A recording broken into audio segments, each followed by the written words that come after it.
Want to switch the view mode in iOS 26 phone app? With this new update, you can easily move between dial pad, contacts, recents, and keypad styles right from the app.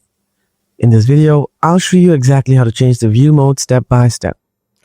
So let's get started without any delay. First, open up the phone app. Then tap on the three lines icon from the top right corner. Here you will see two modes, Classic and Unified. Apple has introduced a new unified layout for the phone app in iOS 26. If you select Unified, then your phone app style will change. Unified mode will combine favorites, recents, and voicemails in a single list. But if you are a fan of simple Classic mode and want to switch back to the Classic view, then select Classic from the three-line icon. That's all for today.